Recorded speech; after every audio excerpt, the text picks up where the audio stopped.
નમસ્કાર પશુપાલક મિત્રો. કામધેનુ યુનિવર્સિટી આયોજિત ઓનલાઈન પ્રશિક્ષણ કાર્યક્રમમાં આપ સૌનું હાર્દિક સ્વાગત છે. મિત્રો, આજના સમયમાં પશુપાલન વ્યવસાયને આપણા પશુપાલક મિત્રો એક સ્વતંત્ર વ્યવસાય તરીકે અપનાવી લીધો છે. ગ્રામ્ય વિકાસમાં પશુપાલન વ્યવસાયનું એક આગવું મહત્વ છે અને પશુપાલન વ્યવસાયમાં 80% જેટલી આવક છે એ આપણને દૂધાળા પશુઓના દૂધમાંથી મળે છે. એટલે આ દૂધાળા પશુઓની માવજત અને કાળજી એ ખૂબ જ અનિવાર્ય છે. જો પશુઓની માવજતમાં સહેજ પણ ઉણપ રહી જાય તો પશુઓનું દૂધ ઉત્પાદન ઘટી જાય છે અને જો વૈજ્ઞાનિક દ્રષ્ટિકોણ અપનાવી અને પશુઓની સારી માવજત કરવામાં આવે તો સારામાં સારું દૂધ ઉત્પાદન છે એ આપણે દૂધાળા પશુઓમાંથી મેળવી શકીએ છીએ.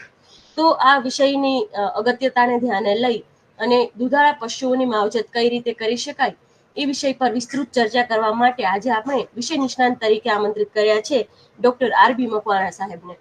ડોક્ટર મકવાણા સાહેબ છે એ કામધેનુ યુનિવર્સિટી હેઠળની વેટરનરી કોલેજ સરદાર કૃષિનગર ખાતે તેઓ મદદનીશ પ્રાધ્યાપક તરીકે કાર્યરત છે અને તેઓ પશુપાલન વિષયના નિષ્ણાંત છે. તો હું ડોક્ટર મકવાણા સાહેબને વિનંતી કરું કે આપણા પશુપાલકોને દૂધાળા પશુઓની માવજત એ વિષય પર વિસ્તૃત માર્ગદર્શન આપે. Please sir. ખૂબ ખૂબ આભાર મેડમ. તમામ પશુપાલક મિત્રો, જે કામધેનુ યુનિવર્સિટી ગાંધીનગરના વિસ્તરણ શિક્ષણ નિયામક શ્રીની કચેરી દ્વારા ચલાવવામાં આવતા જે ઓનલાઈન પ્રશિક્ષણ કાર્યક્રમ છે એ ખૂબ જ અગત્યનો કાર્યક્રમ છે, કારણ કે તમે દર શુક્રવારે એને લાઈવ પણ જોઈ શકો છો અને તમને કોઈ મૂંઝવતા પ્રશ્નો હોય તો એનું રેકોર્ડેડ પણ ફેસબુકમાં અને યુટ્યુબમાં હોય છે. તો તમે જ્યારે પણ કોઈ પ્રશ્નો હોય તો તમે એનું રેકોર્ડિંગ જે હોય છે એ પણ તમે જોઈને તમારા પ્રશ્નોનું નિરાકરણ કરી શકો છો. તો આજનો જે મારો ટોપિક છે એ દૂધાળા પશુઓની માવજત. હવે મારો હું ટૂંકમાં પરિચય આપી દઉં કે હું ડૉક્ટર રિંકેશ બી મકવાણા, મદદનીશ પ્રાધ્યાપક તરીકે પશુ ચિકિત્સા અને પશુપાલન મહાવિદ્યાલય કામધેનુ યુનિવર્સિટી સરદાર કૃષિનગર ખાતે ફરજ બજાવું છું. અને આજના આ કાર્યક્રમમાં કામધેનુ યુનિવર્સિટી વતી હું તમામ પશુપાલક મિત્રોનું હાર્દિક સ્વાગત કરું છું. હવે આપણે જે વાત કરીએ કે દૂધાળા પશુઓની માવજતમાં, તો ભારતની જે પશુ વસ્તી ગણતરી થાય એમાં 20મી વસ્તી ગણતરી મુજબ ભારતમાં પશુઓની કુલ સંખ્યા 535.78 મિલિયન છે, જેમાં 192.49 મિલિયન ગાયો અને 109.85 મિલિયન ભેંસો છે. એટલે આપણે જો વાત કરીએ કે સંખ્યાની દ્રષ્ટિએ વાત કરીએ તો સૌથી ફર્સ્ટ નંબર એટલે કે પ્રથમ ક્રમાંકે આપણે વિશ્વની વસ્તી ગણતરી જે પશુઓની ગણીએ એમાં સૌથી પ્રથમ નંબરે આપણે ભારતનો આવે છે. વર્ષ 2022-23માં ભારતમાં જે દૂધ ઉત્પાદન થયેલું છે એનો કુલ આંકડો જો વાત કરીએ તો 230.58 મિલિયન ટન છે, એ પણ વિશ્વમાં પ્રથમ નંબરે છે. હવે આપણે વાત કરીએ કે આટલું જે દૂધ ઉત્પાદન છે વિશ્વમાં પ્રથમ નંબરે છે, એનું ફક્ત ને ફક્ત કારણ કે આપણા જે પશુધનની સંખ્યા છે એ સૌથી વધુ છે.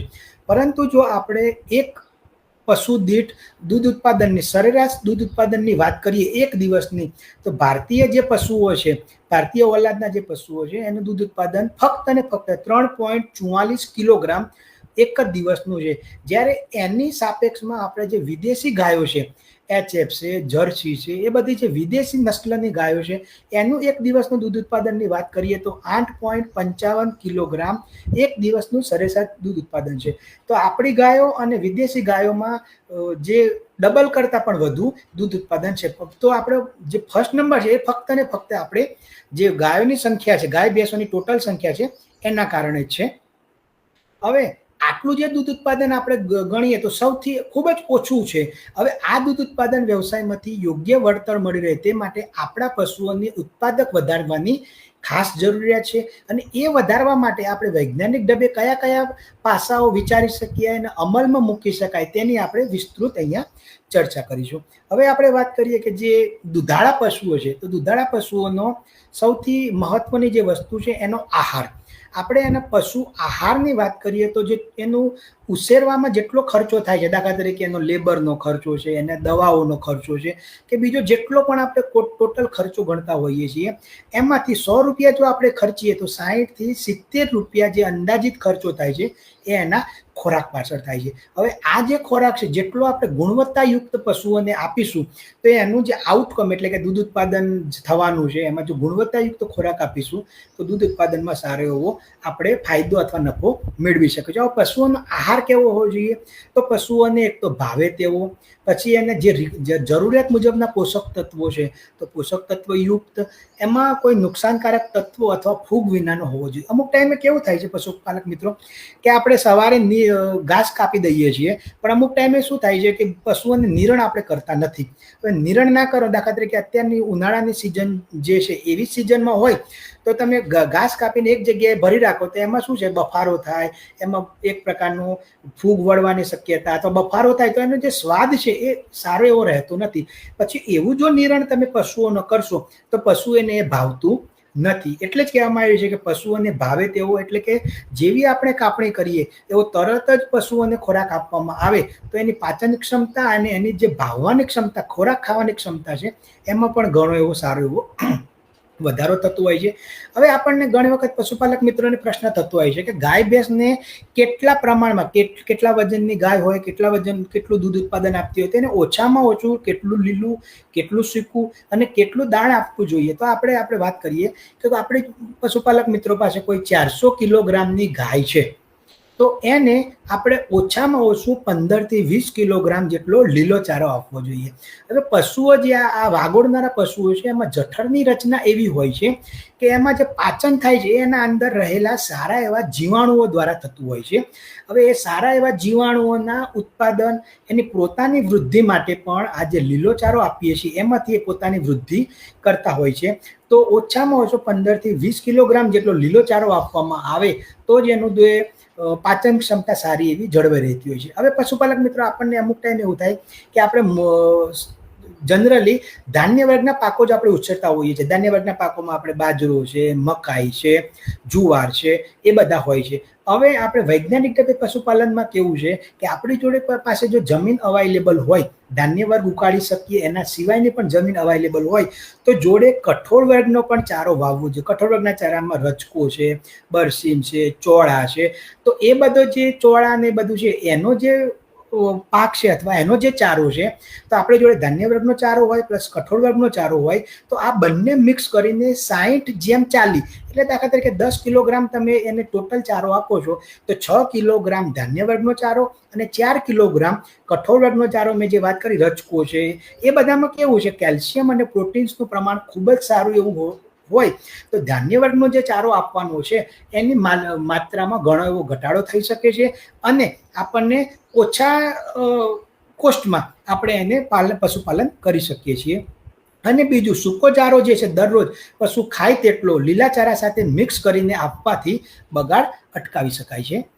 આ જે ચાપ કટર છે એના દ્વારા લીલો ચારો અથવા સૂકો ચારો જે નાના ટુકડા કરીને આપવામાં આવે તો એનો 15 થી 20% જેટલો બગાડ અટકાવી શકાય છે. લીલા ચારા, સૂકા ચારા સિવાય બીજું પણ દુધાળા પશુઓ માટે ખૂબ જ અગત્યનું જે ખોરાક હોય તો એ દાણ છે.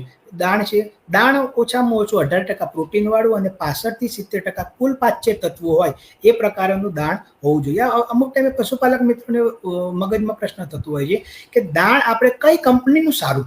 તો આપણે વાત કરીએ તો કંપનીની વાત કરીએ તો જે ગુજરાત છે એ સહકારી ક્ષેત્રે સારામાં સારું નામના છે અને સારામાં સારી સહકારી ડેરીઓ ગુજરાતમાં આવેલી છે. તો આપણે જે જગ્યાએ આપણું પશુપાલન વ્યવસાય કરતા હોય ત્યાંની જે નજીકની પશુપાલક સહકારી ડેરીઓ, દાખલા તરીકે બનાસકાંઠામાં હોય તો બનાસ ડેરીનું, મહેસાણામાં હોય તો સાગર ડેરીનું, આણંદ કે બાજુમાં હોય તો અમૂલ ડેરીનું, જે દૂધ ઉત્પાદક સંઘો પોતાના કસ્ટમર માટે અથવા પોતાના ગ્રાહકો માટે જે દાણ બનાવે છે એ જ દાણ આપણે ખવડાવવાનો આગ્રહ રાખવો જોઈએ. કારણ કે એમાં જે ગુણવત્તા કહેવાય શકાય એમાં કોઈ બાંધછોડ હોતી નથી. અથવા દાખલા તરીકે તમે દાણ ખરીદતા નથી તો એ ટાઈમે દાખલા તરીકે કપાસિયા ખોળ છે, સોયાબીન ખોળ છે, મકાઈ, રાઈસ પોલિશ, ભૂસું, ક્ષાર મિશ્રણ વગેરે મિક્સ કરીને તમે ઘરે બનાવીને પણ ખાણદાણ પશુઓને આપી શકો છો. હવે અમુક ટાઈમે પ્રશ્ન થાય છે કે દુધાળા પશુઓને દાણની માત્રા કેટલી આપવી જોઈએ? તો સામાન્ય રીતે આપણે વાત કરીએ તો ગાય વર્ગનું જે પ્રાણી હોય છે એને એના નિભાવ માટે 1.5 થી 2 કિલોગ્રામ તો દાણ આપવું જોઈએ. તે ઉપરાંત એનું દૂધ ઉત્પાદન કેટલું છે, દાખલા તરીકે 1 લીટર દૂધ ઉત્પાદન હોય ગાય વર્ગના પ્રાણીમાં તો ઓછામાં ઓછું 400 ગ્રામ દાણ, અને ભેંસ વર્ગનું પ્રાણી હોય તો 1 કિલોગ્રામે ઓછામાં ઓછું 500 ગ્રામ દાણ એને નિભાવ ઉપરાંત પણ આપવું જોઈએ. આ આપણે સામાન્ય રીતે 7 થી 8 લીટર દૂધ ઉત્પાદન આપતી ગાય કે ભેંસ હોય એના માટેની વાત થઈ. હવે અમુક પશુઓ, આપણે બધા પશુઓ નથી હોતા પણ અમુક પશુઓ આપણી પાસે એવા હોય છે કે જે રોજનું 15 લીટર કે તેથી વધુ દૂધ ઉત્પાદન આપતા હોય છે. તો એના માટે શું કરીએ? એના માટે ઉપર જે ખાંડદાણ આપીએ અથવા ઘરે બનાવેલું જે મિનરલ જે મિક્સચર હોય છે એ ઉપરાંત આપણે એને ફિશ મિલ, મકાઈ, કપાસિયા ખોળ કે સોયાબીન ખોળ આપવા જોઈએ, કારણ કે ફક્ત આટલું આપવાથી એની જે પોષક તત્વોની માત્રા છે એ સંતોષાતી નથી. આ જે દાણનો ફોટો છે, તો જે 15 લીટર કે વધુ દૂધ ઉત્પાદન આપતા ગાય કે ભેંસ હોય તો આ ઉપરાંત તેને દૂધ આપતા પશુને રોજનું 30 ગ્રામ ક્ષાર મિશ્રણ પણ આપવું જોઈએ. અથવા અમુક ટાઈમે કેવું હોય છે, ક્ષાર મિશ્રણ ના આપો તો બજારમાં ચાટણ ઈંટ પણ મળતી હોય છે, તો એ ચાટણ ઈંટ તમે પશુઓના ગમાણમાં કે ગમે તે એક જગ્યાએ ફિક્સ કરી દો તો પશુ જ્યારે ફ્રી થાય તો પશુ જ્યારે અનુકૂળતા હોય ત્યારે એ ચાટણ ઈંટ ચાટતી હોય છે, તો એમાંથી એને મિનરલ મિક્સર અથવા ક્ષાર મિશ્રણ છે એના શરીરમાં જળવાઈ રહેતા હોય છે.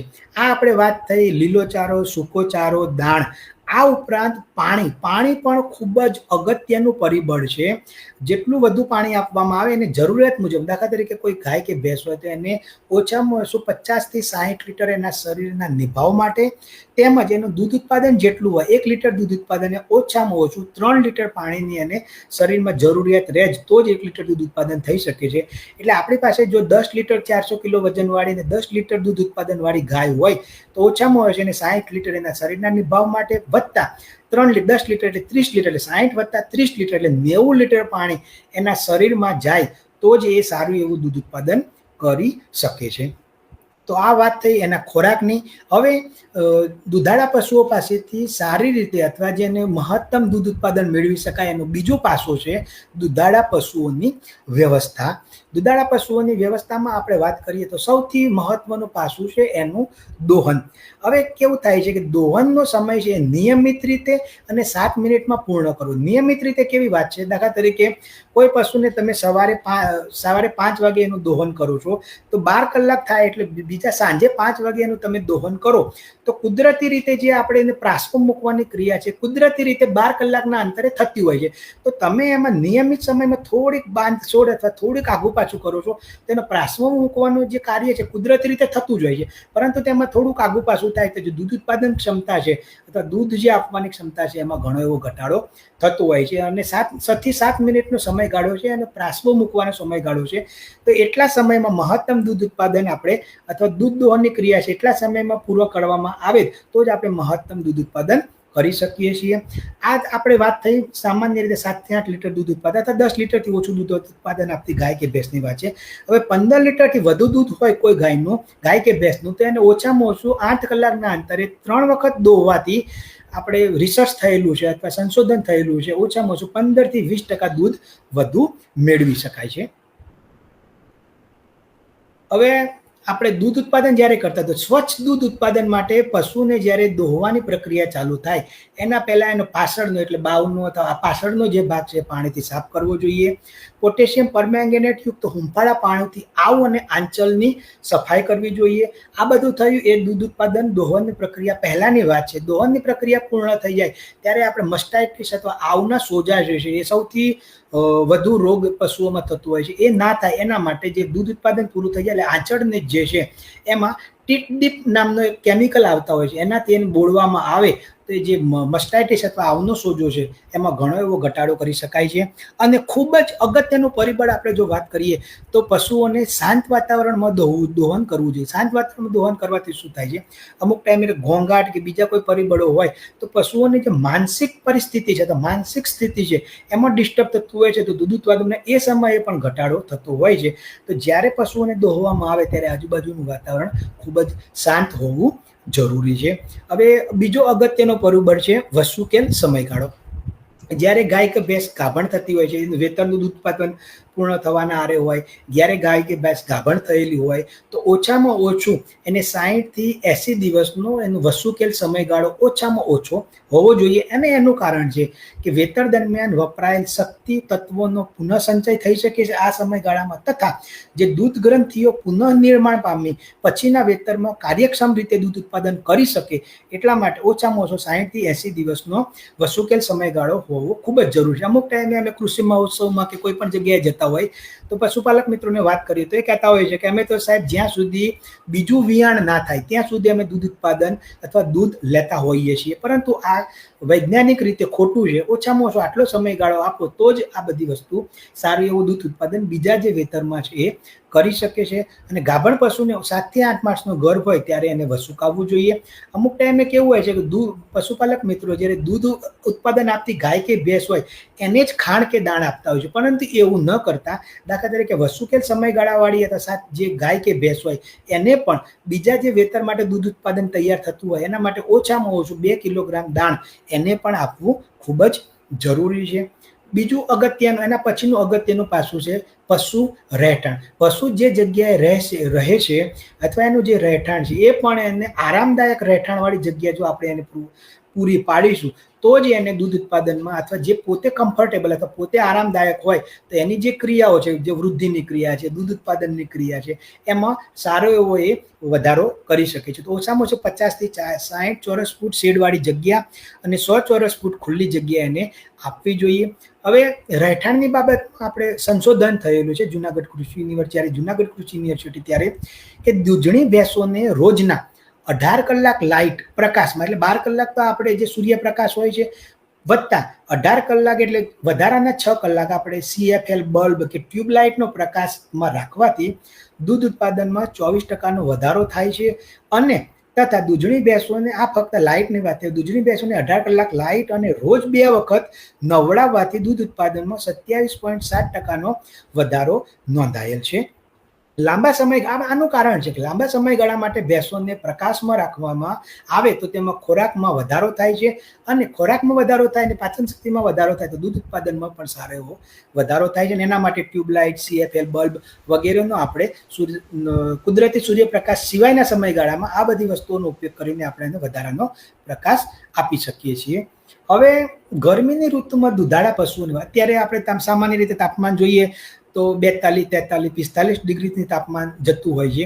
તો એવા સમયમાં જે દુધાળા પશુઓની માવજત કઈ રીતના કરશું તો ખાસ કરીને ભેંસો અને સંકર ગાયોમાં ઉનાળામાં દૂધ ઉત્પાદનમાં ઘટાડો થાય છે. આવા પશુઓને રહેઠાણ ઠંડુ રહે તે માટે નીચે મુજબના જે સૂચવેલા પાસા છે એ આપણે ચોક્કસ ધ્યાનમાં રહીશું તો એમાં ગરમીની સિઝનમાં અથવા ગરમીમાં ઘટાડો કરી શકે, દૂધ ઉત્પાદન એનું જળવાઈ રહે છે. તો પહેલી વાત છે સાપરું લોખંડ કે સિમેન્ટના પતરાનું હોય. પશુનું જે રહેઠાણ છે આ પ્રકારનું હોય તો એના છત ઉપર સફેદ રંગ કરવો, અથવા જો એ ના હોય તો સૂકા ઘાસચારાનો એનો ઉપર થર કરવો જોઈએ, એટલે ડાયરેક્ટ એની જે ગરમી છે એ ઓછી અનુભવાય.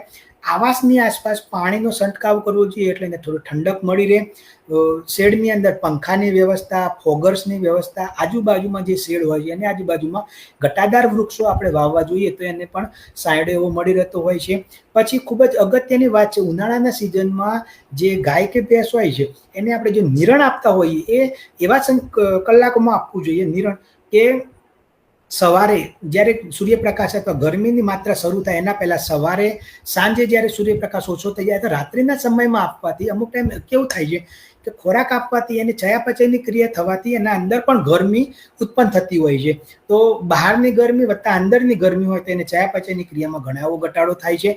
તો આ સમયગાળાની અંદર આપણે જો નિરણ કરવામાં આવે તો એ ચોક્કસ ફાયદાકારક રહે છે અને પશુ સારું એવું ચયાપચયની ક્રિયા કરી શકે ને એનું ભવિષ્ય અને જે દૂધ ઉત્પાદનની ક્ષમતા છે એમાં સારો એવો વધારો થઈ શકે છે. આ ઉનાળાની ઋતુમાં 3 થી 5% ચરબીવાળું તથા 18% પ્રોટીનવાળું દાણા આપવામાં આવે, માત્રા વધારવામાં આવે તો પણ એની દૂધ ઉત્પાદન ક્ષમતામાં સારો એવો વધારો થાય છે.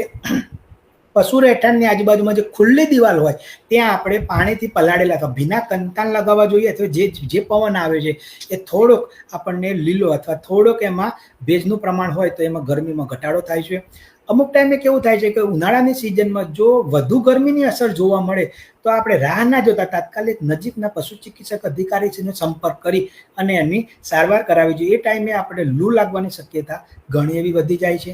ભેંસો માટે ખાસ કરીને પાણીના ખાબોચિયા અથવા પાણીનું વેલોઈંગ અથવા તળાવ હોય, કૃત્રિમ તળાવ આપણે જે બનાવેલ કુદરતી હોય તો ઠીક છે, કૃત્રિમ તળાવ પણ બનાવીને એને જો આરામદાયક આપવામાં આવે તો એને દૂધ ઉત્પાદનનો વધારો થાય છે. અમુક ટાઈમે ભેંસો પર પાણીના આછા ફુવારાનો છંટકાવ કરવામાં આવે તો પણ દુધાળા પશુઓની દૂધ ઉત્પાદન ક્ષમતામાં અને આરામદાયક પરિસ્થિતિમાં વધારો થતો હોય છે.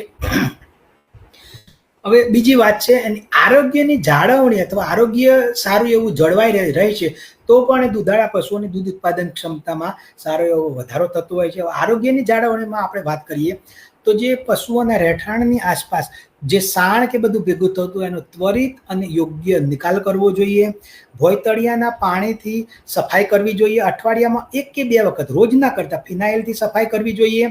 પાણીનો અવારડો જે હોય છે એમાં અઠવાડિયામાં 1 કે 2 વખત સાફ કરી ચૂના વડે ધોળવો જોઈએ, એટલે એમાં લીલ કે જે બધું લાગે છે એની શક્યતા ઘણી એવી ઘટી જાય છે. આરોગ્યમાં આપણે વાત કરીએ તો સમયાંતરે કૃમિનાશક દવા, એની જે ગળસુંડો છે, HS છે, BQ છે કે જે રસીઓ જે જગ્યાએ રોગ અવેલેબલ હોય છે તો એની રસીઓ મુકાવી જોઈએ. અને કોઈ માદા પશુઓ કોઈ બીમાર કેવા હોય તો માદા પશુઓને અલગ કરી અને એને સારવાર આપવામાં આવે તો બીજા જે સારા એવા પશુઓ છે એને પણ ચેપ લાગવાની શક્યતા ઓછી થતી હોય છે. ઈતરડેથી બચાવ, આવના સોજાના રોગને અટકાવવા આવ, આંચળ, રહેઠાણને સારું એવું સાફ કરવું જોઈએ. અને સમયાંતરે દર વર્ષે ક્ષય અને બ્રુસેલોસિસ જે રોગ છે, ચેપી રોગો છે, એની ચકાસણી દર વર્ષે કરવી જોઈએ. અને કોઈ પણ પશુ જો આ 2 રોગમાં એને પોઝિટિવ અથવા એને મળે છે તો એનો તાત્કાલિક એને ક્વોરન્ટાઇન કરીને એનો નિકાલ કરવો જોઈએ. હવે દુધાળા પશુઓની આ જે આખો ટોપિક છે, દુધાળા પશુઓની માવજત માટેની જે જનરલ આપણે વાત કરીએ તો સામાન્ય સૂચનાઓમાં આપણે વાત કરીએ તો એક છે કે પશુપાલક મિત્રો તમારી ખેતીની આડપેદાશ અને ખેતીની જમીનના પ્રમાણમાં પોસાય તેવા જ સારા પશુઓ પાળવાનો આગ્રહ રાખવો. બીજું, રોજનું ઓછામાં ઓછું 7 કે 8 લીટર દૂધ આપે તેવી જ ગાય કે ભેંસ રાખવી. ઓછું દૂધ ઉત્પાદનવાળા, ઘરડા, આંચળ બંધ થઈ ગયેલા, સંવર્ધન ન થતું હોય તેવા પશુઓનો તાત્કાલિક ધોરણે નિકાલ કરવો, કારણ કે એને ઉછાળવામાં જે આપણે ખોરાકીય ખર્ચ કે બીજો બધો ખર્ચ છે એ ઘણો એવો વધી જતો હોય છે, સામે દૂધ ઉત્પાદન ઘણું ઓછું હોય છે. ગાય ભેંસને વિયાણ પછી 3 થી 4 માસનો આરામ આપ્યા પછી જ આપણે એને ફેરવવું જોઈએ. વેતરે આવેલ ગાય ભેંસને સારા સાંઠથી અથવા કૃત્રિમ બીજદાનથી ફેરવવાનો આગ્રહ રાખવો જોઈએ. માદા બંધાઈ અથવા ફેરવાઈ ગયા પછી 2 થી 2.5 માસે પશુ ડોક્ટર પાસે ગર્ભ નિદાન કરાવી લેવું જોઈએ. અમુક ટાઈમે કેવું થાય છે કે આપણે સામાન્ય રીતે આપણી ધારણા મુજબ જોતા હોઈએ છીએ કે પશુ ગાભણ છે કે આપણને વિશ્વાસ છે, પણ અમુક ટાઈમે કેવું થાય પશુ ડોક્ટર દ્વારા એની ચકાસણી ના કરવામાં આવે. અમુક ટાઈમે એવું લાગે ગાભણ છે, ગાભણ 7-8 મહિના આપણે રાહ જોતા હોઈએ છીએ, પરંતુ જો ગાભણ ના હોય તો આપણે જે સાચવેલું હોય તે આપણને નુકસાન કરતા થતું હોય છે. અને જો કદાચ ગાભણ ના હોય તો ફરીથી આપણે ફેરવવાની કે એ ખબર પડતી હોય છે. તો પશુપાલક મિત્રો આપને ખાસ વિનંતી છે કે જ્યારે પણ આપણે ફેરવેલું હોય તો 2.5 કે 3 મહિના થાય ત્યારે ડૉક્ટર પાસે ચોક્કસ એનું ગર્ભ નિદાન કરાવીને જો ચોક્કસ ગાભણ હોય તો એની સારવાર અથવા જે આપણે એની માવજત છે એ સારી એવી કરવી જોઈએ. ના હોય તો એને આગળનું જે ફેરવવાની પ્રક્રિયા છે આપણે કરવી જોઈએ. પછી બીજી એક અગત્યની બાબત છે, વેતરે આવેલ માદાને 10 થી 12 કલાક પછી ફેરવવા, જેથી ગર્ભ રહેવાની શક્યતાઓ ખૂબ જ વધી જાય છે. લાડી કે કોઈ પણ ભાભરવાના લક્ષણો જે હોય છે તો તાત્કાલિક ના કરતા પણ ઓછામાં ઓછો 10 થી 12 કલાકનો સમય જાય જ્યારે એ ગરમીમાં આવેલી હોય એના પછી જ આપણે એને ફેરવવું જોઈએ, તો એને ગર્ભ રહેવાની શક્યતા વધી જતી હોય છે. પશુઓને જે આપણે જોઈ પણ ખાણ, નીણ જે પણ હોય છે એમાં નિયમિતતા રાખવામાં આવે તો ચોક્કસ એમાં ફાયદો થતો હોય છે. પશુ સાથે માયાળું વર્તન રાખવું, જ્યારે આપણે જેમ આપણા ઘરના સભ્યો સાથે માયાળું વર્તન રાખવું, પશુઓ પણ એ બધું સમજતા હોય છે, તો એમની જોડે જેટલું તમે માયાળું વર્તન રાખશો એટલું જ એને પોતાને પણ ઉછેરવામાં સારો એવો ફાયદો થાય છે અને એનું જે ઉછેરવાની પ્રક્રિયા છે એમાં પણ સારો એવો ફાયદો થતો હોય છે. અમુક ટાઈમે પશુપાલક મિત્રો કેવું કરતા હોય છે કે દૂધ માટે ગાય ભેંસોમાં પ્રાસવો મુકાવવા માટે આપણે ઇન્જેક્શનો આપતા હોય છે, પરંતુ એ ખોટી વસ્તુ છે, વૈજ્ઞાનિક રીતે બિલકુલ ખરાબ છે. તો એ ઇન્જેક્શનો ના આપવા જોઈએ. તેનાથી પશુને તથા દૂધ ખાનાર માનવજાતના સ્વાસ્થ્યને ખૂબ જ નુકસાન થાય છે. એના પછી 2 વતર વચ્ચેનો ગાળો ઓછામાં ઓછો 15 થી 16 માસનો રાખવો જોઈએ. એકવાર ગાય કે ભેંસ રિપીટ થાય પાછી ફરે તો રૂપિયા ઓછામાં ઓછા 1000 થી 2000નો નુકસાન થતું હોય છે. વોડકી અથવા પાડીનું વજન ઓછામાં ઓછું 250 થી 300 કિલોગ્રામ જેટલું થાય ત્યારે જ એને ફેરવવી જોઈએ. તમારી પાસેની કુલ ગાયો અથવા ભેંસોમાંથી ઓછામાં ઓછું 75 થી 80% પશુઓ ગાભણ હોવા જોઈએ. એટલે દાખલા તરીકે તમારી જો 10 પશુઓ છે તો ઓછામાં ઓછા 6 થી 7 કે 7 થી 8 પશુઓ ગાભણ હોય તો જ એ નફાકારક પશુપાલન ની વ્યાખ્યામાં અથવા નફાકારક પશુપાલન તો જ આપણે કરી શકીએ છીએ. જે પણ એનું રોગોમાંની અલગ અલગ રસીઓ આવે છે એને સમયપત્રક મુજબ આપણે રસીઓ મુકાવવી જોઈએ. નાના વાછરડા પાડીઓને દર 2 માસે અને મોટા પશુઓને દર 3 માસે કૃમિનાશક દવા ચોક્કસ પીવડાવવી જોઈએ. અને જો દુધાળ પશુઓ વિયાણ પછી 2 કે 3 માસમાં ઋતુકાળ અથવા ગરમીમાં ના આવે તો નિષ્ણાત ગાયનેકોલોજીસ્ટ અથવા નિષ્ણાત પશુ ડોક્ટર પાસે એની તપાસ કરાવવી જોઈએ. તો પશુપાલક મિત્રો આ જે વાત કરીએ એમાં ચોક્કસ તમે વૈજ્ઞાનિક ઢબે આ બધી કાળજી રાખશો તો દુધાળ જે પશુઓ છે એની માવજત સારી રીતે થઈ શકશે, એનો ખોરાક સારો હશે તો એનું ચોક્કસ દૂધ ઉત્પાદન જેનું મહત્તમ દૂધ ઉત્પાદન હોય છે એ આપણે ચોક્કસ મેળવી શકીશું. ઓકે, આભાર. ધન્યવાદ સર.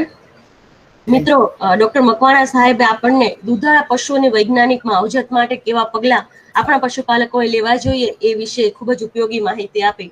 આપણે જો સાહેબે આપેલ સૂચનોને ધ્યાનમાં રાખી અને પશુપાલનનો વ્યવસાય કરીશું તો ચોક્કસ આપણે પશુપાલન વ્યવસાયમાંથી વધારે નફો મેળવી શકીશું. તો આજનો વિષય દૂધાળા પશુઓની માવજત, આ વિષય પરની ચર્ચા આપણે અહીં સમાપ્ત કરીશું. ફરી આવતા અઠવાડિયે એક નવા વિષય, નવા વક્તા અને નવી માહિતી સાથે ફરી મળીશું. ત્યાં સુધી રજા આપશો. આભાર. આભાર સર. આભાર.